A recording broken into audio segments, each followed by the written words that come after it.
چلیے سبھی ساتھی اللہ رب العزت کی جانب متوجہ ہو جائیں قلبی طور سے، اور اللہ سے خوب مانگ کر بیٹھیں، خوب اچھی اچھی نیتیں لے کر بیٹھیں، اللہ کی رضا کی نیت سے بیٹھیں، اللہ کو پانے کی نیت سے بیٹھیں، قبلہ رخ ہو کر باوضو ہو کر تحیات کی حالت میں بیٹھیں، اچھے سے سر ڈھانک کر، اور اپنے گناہوں پر بہت ہی نادم ہو کر استغفار کریں، اور نبی پاک صلی اللہ علیہ وسلم پر بہت ہی عظمت کے ساتھ، بہت ہی محبت کے ساتھ پیارا سا درود پڑھیں ساتھیوں۔ چلیے استغفار کر لیجیے اور درود شریف پڑھ لیجیے۔ جی ساتھی، جیسے کہ آپ سبھی جانتے ہیں کہ الحمدللہ ہمارا احادیث کا سلسلہ چل رہا ہے، چلیے انشاءاللہ اسی کو ہم کنٹینیو کرتے ہیں۔ نحمده ونصلي على رسوله الكريم اما بعد فاعوذ باللہ من الشیطان الرجیم بسم اللہ الرحمن الرحیم۔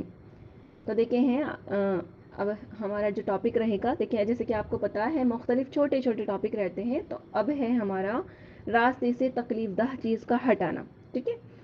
حضرت ابو ذر غفاری رضی اللہ عنہ سے مروی ہے کہ آپ صلی اللہ علیہ وسلم نے ارشاد فرمایا کہ راستے کی تکلیف دہ چیز کا ہٹانا صدقہ ہے۔ سبحان اللہ العظیم ساتھیوں، ٹھیک ہے۔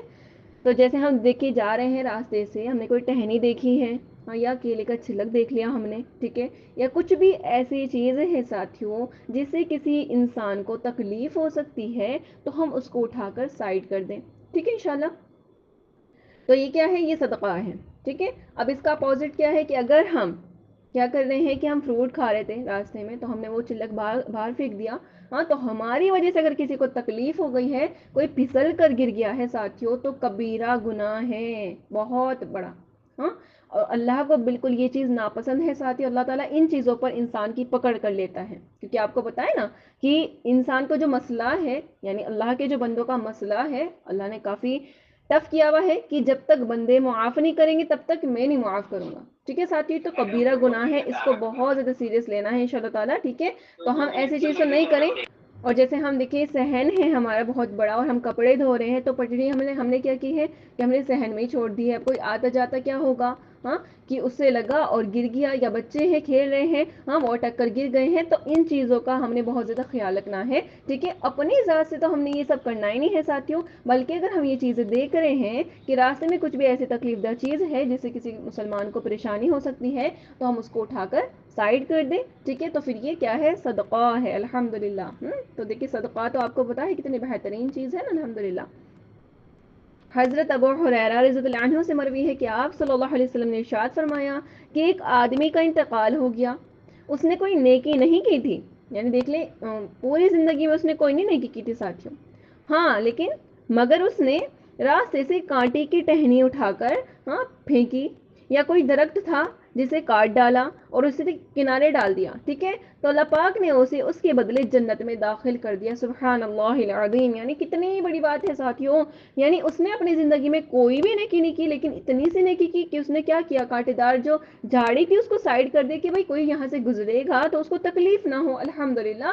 تو اللہ نے اس پر اس کی مغفرت کر دی، سبحان اللہ العظیم ساتھیوں۔ تو کتنی بڑی بات ہے یہ، الحمدللہ ساتھیوں، ٹھیک ہے۔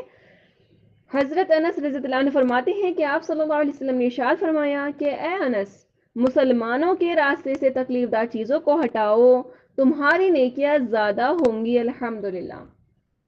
یعنی ہماری جو نیکیاں ہیں وہ زیادہ ہو جائیں گے الحمدللہ، اگر ہم یہ کام کر رہے ہیں کہ ہم تکلیف دہ چیز کو راستے سے ہٹا رہے ہیں انشاءاللہ۔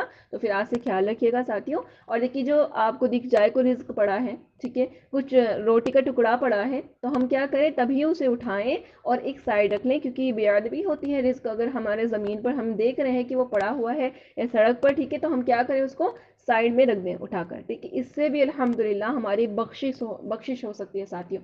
کیونکہ دیکھیں ایک شخص تھے ایسے الحمدللہ، تو وہ راستے سے جا رہے تھے، تو انہوں نے دیکھا کہ روٹی کا چھوٹا سا ٹکڑا پڑا ہے، تو سائڈ انہوں نے کیا کیا، اٹھا کر سائڈ رکھ دیا الحمدللہ، تو اللہ نے اسی پر ان کی مغفرت کر دی تھی۔ تو دیکھیے اللہ تعالیٰ اتنی چھوٹی چیزوں پر بھی الحمدللہ مغفرت کر دیتے ہیں، کیونکہ یہ چھوٹی نہیں ہوتی ساتھی، کیونکہ ادب اللہ کو بہت ہی زیادہ پسند ہے۔ اللہ تعالیٰ کیا کہتے ہیں کہ جس عمل میں ادب نہیں، ہاں، وہ ہمارے نزدیک کچھ نہیں، ٹھیک ہے، اور جس عمل میں ادب ہے تو وہ اس کو اور حسن دیتا ہے الحمدللہ، اور ہمیں وہ بے حد پسند ہے، کیونکہ دیکھیں حضرت عمر کا قول ہے نا الحمدللہ کہ پہلے ادب سیکھیں پھر علم سیکھیں، تو اللہ کے نزدیک ادب بہت بہترین چیز ہے ساتھی، اس لیے اللہ تعالیٰ ادب پہ بھی بخشش کر دیتے ہیں۔ اور آپ کو پتہ ہی ہے مسلمان کی اللہ کی نظر میں کیا قیمت ہے، کیا اللہ تعالیٰ اپنے بندوں سے محبت کرتے ہیں، تو پھر کیا بتایا جاتا ہے کہ اگر ہم دیکھیں ان کے لیے آسانیاں پیدا فرما رہے ہیں تو اللہ تعالیٰ دیکھیں اس چیزوں میں بھی الحمدللہ ہماری مغفرت کر دیتے ہیں۔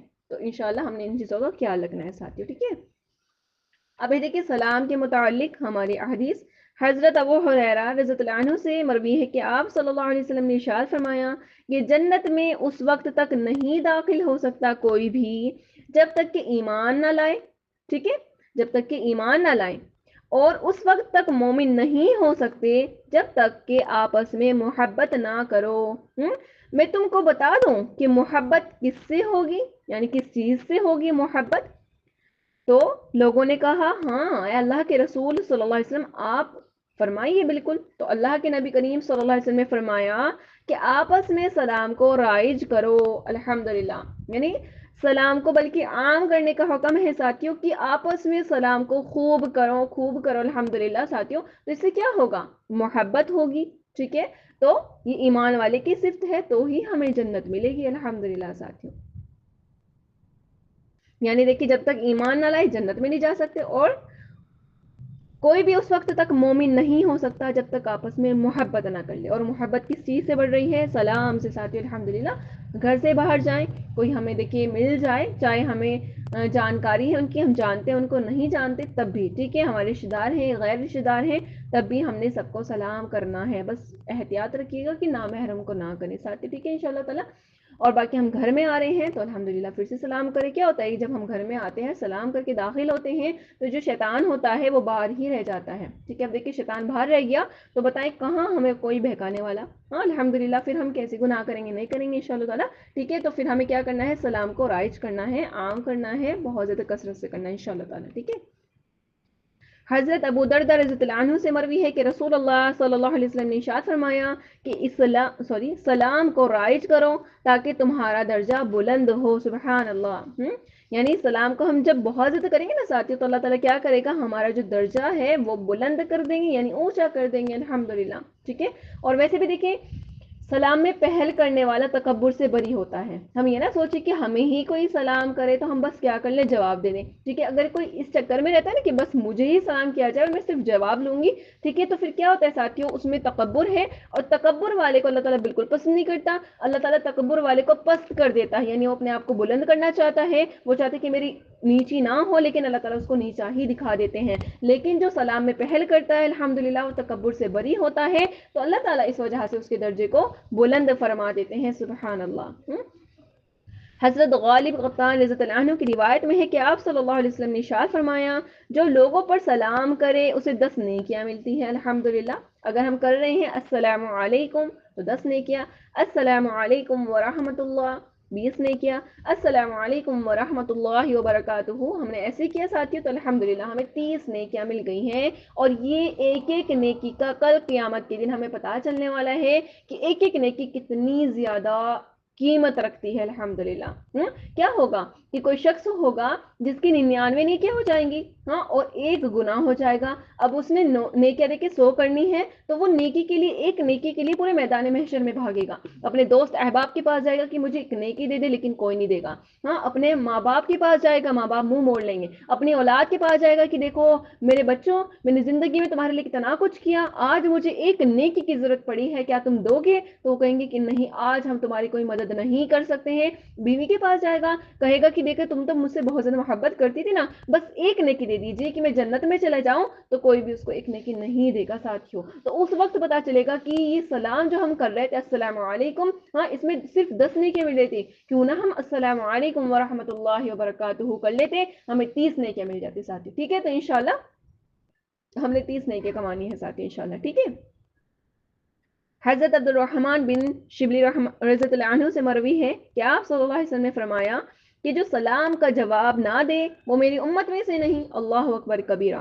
یہ دیکھیں کتنی بڑی بات ہے ساتھیوں، اگر کوئی ہمیں سلام کر رہا ہے اور ہم سلام کا جواب ہی نہیں دے رہے تو اللہ کے نبی نے فرما دیا کہ وہ میری امت میں سے نہیں ہے، اللہ اکبر۔ حضرت جابر بن عبداللہ رضی اللہ عنہ سے مروی ہے کہ آپ صلی اللہ علیہ وسلم نے ارشاد فرمایا جب تم اپنے گھروں میں داخل ہو تو اہل خانہ یعنی گھر والوں کو سلام کرو. جب تم سلام کرو گے تو شیطان تمہارے گھر میں داخل نہ ہوگا، چونکہ الحمدللہ میں بتا چکی ہوں. تو بس یہی ہے، ٹھیک ہے. انشاءاللہ اس چیز کو اہتمام کے ساتھ کیجیے ساتھ، ٹھیک ہے انشاءاللہ. اب ہے دیکھیں احسان کے متعلق ہماری حدیث. حضرت حذیفہ رضی اللہ عنہ سے روایت ہے کہ رسول اللہ صلی اللہ علیہ وسلم نے ارشاد فرمایا کہ تم دوسروں کی دیکھا دیکھی کام کرنے والے نہ بنو. ہاں، کہ کہنے لگو کہ اگر وہ لوگ احسان کریں گے تو ہم بھی احسان کریں گے، اور اگر دوسرے لوگ ظلم کریں گے تو ہم بھی ویسا ہی کریں گے. بلکہ اپنے دلوں کو اس پر پکا کرو کہ اگر وہ اور لوگ احسان کرے تب بھی تم احسان کرو، اور اگر لوگ برا سلوک کریں تب بھی تم ظلم اور برائی کا رویہ اختیار نہ کرو بلکہ احسان ہی کرو. ہاں ساتھ اس چیز کا بہت خیال رکھنا ہے، کیونکہ ہم لوگوں میں ہوتا ہے کہ جو ہمارے ساتھ اچھا کر رہا ہے ہمیں اس کے ساتھ ہم اس کے ساتھ اچھا کر رہے ہوتے ہیں، جو برا کر رہا ہوتا ہے تو ہم سوچتے ہیں کہ ہم بھی برا کریں. نہیں ساتھ، ایسا بالکل نہیں کرنا ہے. ہاں، جو اچھا کر رہے تب بھی اچھا کرنا ہے، جو برا کرے اس کے ساتھ بھی اچھا کرنا ہے الحمدللہ، بلکہ اس کے ساتھ اور اچھا کریں تاکہ وہ ہماری اچھائی دے کر بدل جائے. اللہ اس کو ہدایت دیتے ساتھیوں، ٹھیک ہے. تو ہم نے بدلے کا معاملہ نہیں رکھنا ہے، کیونکہ بدلا تو اللہ دیں گے الحمدللہ ساتھیوں، ٹھیک ہے. یہاں پر یہ نہ سوچے کہ وہ کھانا ہمارے گھر بھیجتی ہے تو ہم بھی بھیج دیں، ٹھیک ہے، اور وہ ہمیں ناشتہ پانی اچھے سے کراتی ہے تو ہم بھی کرا دیں. ہاں نہیں ساتھیوں، نہیں، ایسا بالکل نہیں کرنا ہے. ہمیں تو صرف اپنے اللہ کے لیے کرنا ہے اور سب کے ساتھ برابر سرابر کا معاملہ رکھنا ہے، ٹھیک ہے. بدلا نہیں کرنا، حالانکہ ایسا والا بدلا نہیں کرنا ساتھیوں. یہ ہوتا تھا دیکھیں اللہ کے نبی کے پاس جب ہدیہ آیا کرتا تھا تو اللہ کے نبی کیا کہتے، اللہ کے نبی کے پاس اگر کوئی اور اس کے بدلے میں ہدیہ ہوتا تو دے دیا کرتے تھے، نہیں ہوتا تو اللہ تعالیٰ کے نبی کیا کرتے تھے، دعا دے دیا کرتے تھے، جزاک اللہ کہہ دیا کرتے تھے الحمدللہ، لیکن اس کا بدلہ ہدیہ کا ضرور دیا کرتے تھے. ایسے دینا ہے، لیکن ہاں یہ والا نہیں، دل میں کینہ رکھ کر کہ دیکھو وہ کر رہی ہے، وہ نہیں کر رہی تو میں کیوں کروں. ہاں میں تو نہیں کرتی اس کے ساتھ ایسا، وہ بھلا میں اس کے گھر جاتی ہوں اچھے سے مجھے پوچھتی ہے، نہیں پانی کو پلاتی، نہیں پانی پلاتی، نہیں اس کو ناشتہ کراتی، کچھ بھی نہیں کراتی، ہاں تو پھر میں کیوں. ہاں تو ایسے بالکل نہیں کرنا ہے ساتھیوں. ہم نے سب کے ساتھ اچھا ہی سلوک کرنا ہے صرف اپنی اللہ کی رضا کے لیے، ٹھیک ہے انشاءاللہ تعالی. اب ہے دیکھیں حضرت ابو ہریرہ رضی اللہ عنہ سے روایت ہے کہ نبی کریم صلی اللہ علیہ وسلم نے ارشاد فرمایا کہ اللہ کا جو بندہ شوہر والی اور بے سہارا عورت اور کسی مسکین حاجت مند آدمی کے کاموں میں دوڑ دھوپ کرتا ہو اور وہ اجر ثواب میں اس مجاہدہ بندے کی طرح ہے، ہاں وہ اجر اور ثواب میں اس مجاہدہ بندے کی طرح ہے. ایک منٹ رکے ساتھ جی. تو دیکھیے جس کا مطلب شوہر نہیں ہے، جو بیوہ ہیں یا مسکین غریب ہیں، ٹھیک ہے، تو ان کے کاموں میں ایک شخص ہے جو دوڑ دھوپ کر رہا ہے خوب، تو اس کا اجر کس جیسا بتا دیا، اس مجاہد بندے کی طرح ہے جو اللہ کی راہ میں دوڑ دھوپ کرتا ہے. سبحان اللہ. راوی کہتے ہیں کہ میرا خیال ہے کہ آپ صلی اللہ علیہ وسلم نے یہ بھی فرمایا تھا کہ اور اس شب بیدار بندے کی طرح ہے جو رات بھر نماز پڑھتا ہو اور تھکتا نہ ہو، اور اس دائمی روزے دار کی طرح ہے جو ہمیشہ روزہ رکھتا ہو اور کبھی بے روزہ کی طرح رہتا ہی نہ ہو. سبحان اللہ العظیم. دیکھیں اگر ہم لوگوں کی مطلب احسان کر رہے ہیں، لوگوں کے کاموں میں مدد کر رہے ہیں ساتھیوں، کون ہے وہ جو بیوہ ہے، مساکین ہے، کوئی بھی حاجت مند ہے آدمی، ہاں ان کے لیے ہم افرٹ کرنا ہے خوب، ہم ان کے لیے کیا کریں کہ ان کی ہیلپ کر دیں کسی بھی طرح الحمدللہ. تو پھر کیا ہو رہا ہے، ہاں ہم اس مجاہد کی طرح ہے ساتھیوں جو اللہ کی راہ میں دوڑ دھوپ کر رہے ہیں الحمدللہ، ٹھیک ہے. اور کیا بتایا جاتا ہے اس سے زیادہ کہ اس بندے کی طرح بھی ہے جو رات بھر کیا کر رہا ہے، اللہ کی عبادت کر رہا ہے اور جو تھکتا بھی نہ ہو الحمدللہ، اور اس روزے دار کی طرح ہے جو ہمیشہ روزہ ہی رکھتا ہو اور کبھی مطلب یہ ہے کہ بے روزہ نہ رہتا ہو الحمدللہ. اب دیکھیں اتنی فضیلت، دن بھر کون روزہ رکھ سکتا ہے دائمی ساتھی ہمیشہ، ہاں اور ہر رات کون عبادت کر سکتا ہے، لیکن الحمدللہ اگر ہم کسی پر احسان کر رہے ہیں تو ہم اسی درجے کو پا رہے ہیں. سبحان اللہ. کتنا آسان ہے نا. ہاں کہا جاتا ہے نا الدین یسر، دین آسان ہے تو بے شک الحمدللہ ساتھی واقعی دین بہت آسان ہے. ہاں حضرت جابر رضی اللہ عنہ سے روایت ہے کہ رسول اللہ صلی اللہ علیہ وسلم نے فرمایا تم حسن سلوک کی کسی صورت اور کسی قسم کو بھی حقیر مت سمجھو. ہاں اور اس کی ایک صورت یہ بھی ہے کہ تم اپنے بھائی سے شکستہ روئی کے ساتھ ملو، اور یہ بھی حسن سلوک میں سے ہے کہ تم اپنے ڈول سے اپنے بھائی کے برتن میں پانی ڈال دو الحمدللہ. ٹھیک ہے، تو یعنی ہمارے پاس چھوٹے مطلب کوئی کام آ رہے ہیں کسی کی کرنے کے، یعنی چھوٹا سا حسن سلوک کرنا ہے، ہاں یا بڑا کوئی کام کرنا ہے، یعنی کسی بھی چیز کو کسی بھی صورت کو ہم نے حقیر نہیں جاننا ہے، بس انشاءاللہ تعالی ہم نے کر دینا ہے ساتھیوں، چاہے پھر وہ اتنا ہی ہو، کوئی ہمارے مطلب ڈول تو نہیں ہوتے آج کے زمانے میں، کوئی کہہ رہا بھی ہمیں اپنی فریج سے ایک بوٹل دے دیجیے، ہم نے وہ بھی دے دینا الحمدللہ، تو بہت بڑا کام کر دیا ساتھیوں. ہم سوچ بھی نہیں سکتے کہ ہم نے اپنے آخرت کا کیا ذخیرہ اکٹھا کر لیا ہے کہ آج ہم نے یہاں پانی پلا دیا تو کل قیامت کے دن جو کہ 50,000 سال کا دن ہوگا، اس دن جو کہ بہت زیادہ ہمیں شدت کی پیاس ہوگی الحمدللہ، اس دن اللہ تعالیٰ ہمیں پانی پلائیں گے انشاءاللہ تعالیٰ. اور انشاءاللہ حوض کوثر کا پانی پلایا جائے گا، اللہ کے نبی اپنے ہاتھوں سے پلائیں گے انشاءاللہ. نبی کریم صلی اللہ علیہ وسلم نے ارشاد فرمایا، جس نے کسی مسلمان کی پریشانی کو دور کیا گویا کہ اس نے ساری رات اللہ کی عبادت میں گزاری. سبحان اللہ، دیکھیں کتنی بڑی فضیلت ساتھیوں. پوری رات اللہ کی عبادت میں کون گزار سکتا ہے؟ ہم سوئیں گے، الارم لگائیں گے کہ ہم نے تہجد پڑھنی ہے اور اول وقت نماز پڑھنی ہے، بس اتنا ہو گیا الحمدللہ. پوری رات کون پڑھ سکتا ہے ساتھیوں؟ کوئی بھی نہیں. لیکن اگر کسی کی ہم نے تھوڑی سی مدد کر دی الحمدللہ، پوری رات عبادت میں گزار لی ہے. سبحان اللہ. تو بس یہ جو احادیث سنائی گئی ہیں انشاءاللہ اللہ سے مانگیں کہ اللہ تعالیٰ کہنے سننے سے زیادہ ہمیں عمل کی توفیق عطا فرمائے. چلیے الحمدللہ ساتھیوں، ہمارا درس کمپلیٹ ہوا.